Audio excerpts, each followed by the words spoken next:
Okay, moving through ancient Mesopotamia, and this is in our ancient Mediterranean content area, we're now going to pause and focus on the Assyrians.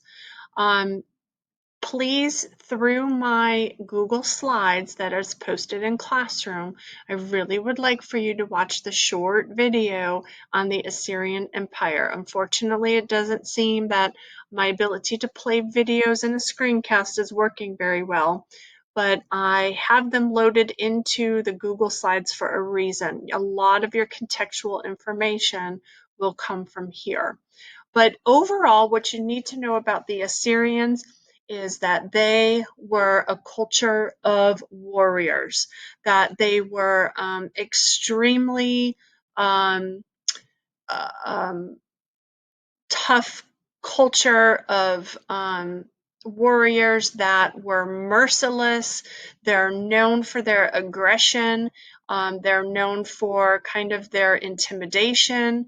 And they really have a value in their culture for praising a king who can show his masculinity by his ability to hunt and ability to kill his enemies. So it's a culture that really values that type of violence and assertion. Okay. Within their artwork, what is very interesting is that you're going to see figures. Okay, so the human figure is depicted in a very stoic sense. Stoic meaning expressionless. Okay, so even though they may be depicted in the middle of a battle or in the middle of a hunting scene, you will not see the human figure having any sort of sense of emotion, not even something that conveys courage or strength or something that we think would be that valuable masculine trait. Um, but they're just going to be completely expressionless. But on the contrary, what we do see from the Assyrians is how they depict animals. Animals will contain a ton of emotion. They will show anguish. They will show um, anger. They'll show kind of a treacherous look on their face. Like they have very extreme and exaggerated emotions on their animals. So that's a very interesting style and trait that we get from Assyrian art. The other thing that's pretty common about Assyrian art is their incorporation of cuneiform script. And they incorporate the script into a lot of their monuments, their structures, and their sculptures. They are known for kind of labeling things and incorporating some sort of script along with the visual piece.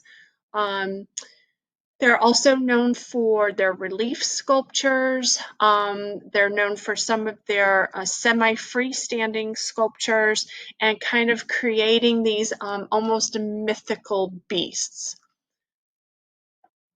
With that being said, this is the image that we're going to be learning about under Assyrian art. It's image number 25 in your book, and it's called the Lamassu.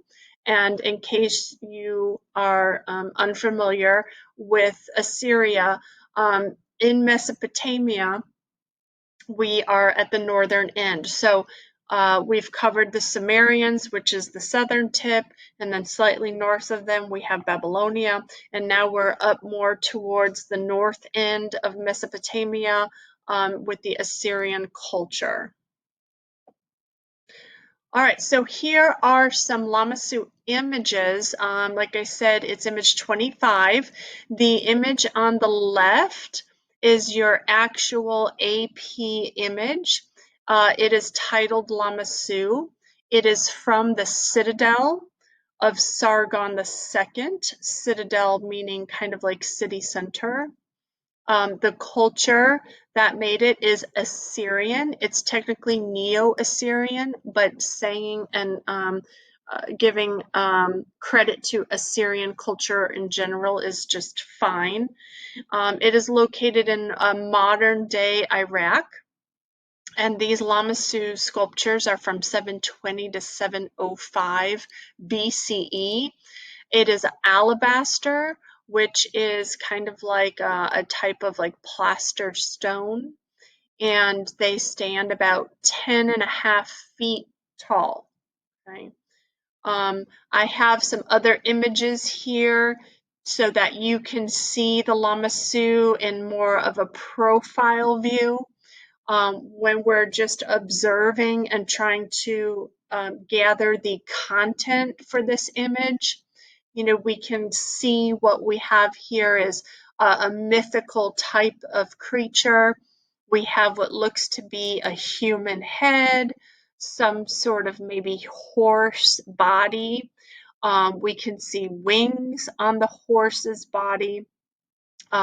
We have traditional kind of uh, bearding and headdress and costume of the Assyrian culture.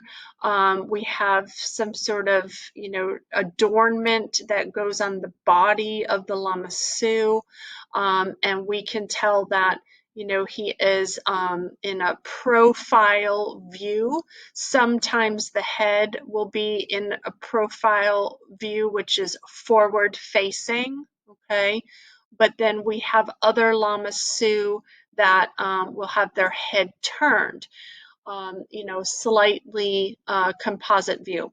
So this Lamassu that we're looking at is a mythical creature that you will see in Assyrian culture in a repeated fashion.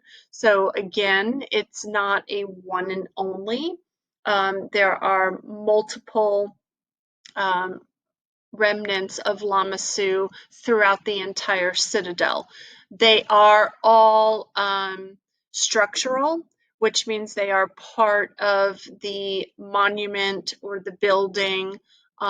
They are part of how the building is supported and stands. So they are not a freestanding three-dimensional sculpture. It is important, even though AP gives you just an image of the Lamassu, it is important to understand kind of their location in the larger viewing of the citadel. And so this is what this page does for you. So you can see it's an entire like kingdom, okay?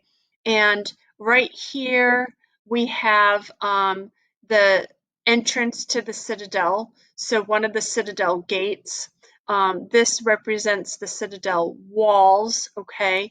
And then this yellow structure is the palace. So it's a typical start to a kingdom where you will have the palace and you'll have kind of the surrounding area, and it's all protected and enclosed.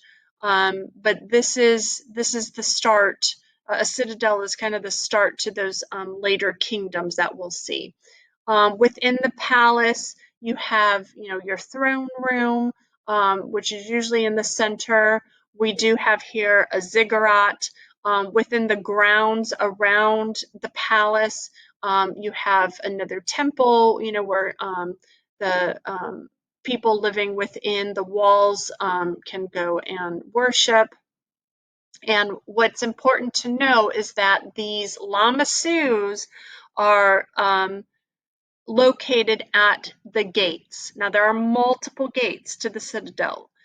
There's gates into the palace entrance, and at all of these gates you will see forms of Lamassu.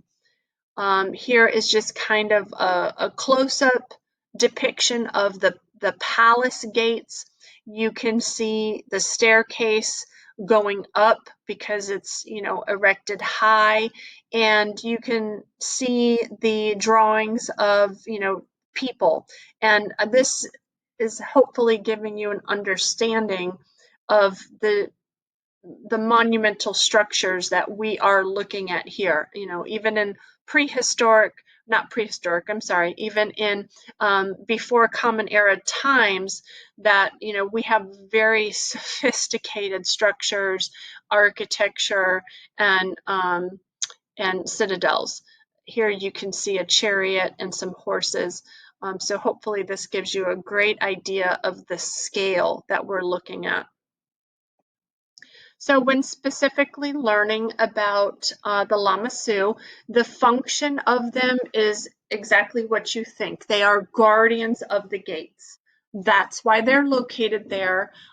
They are meant to ward off enemies, both visible and invisible. So that's where kind of the mystical beast comes in, when you have invisible or spiritual enemies that need to be warded off, but also they are meant to intimidate, you know, physical enemies, anybody, you know, non-Assyrian, non-belongers approaching the citadel, you know, should feel intimidated and nervous by these gate guardians. Okay.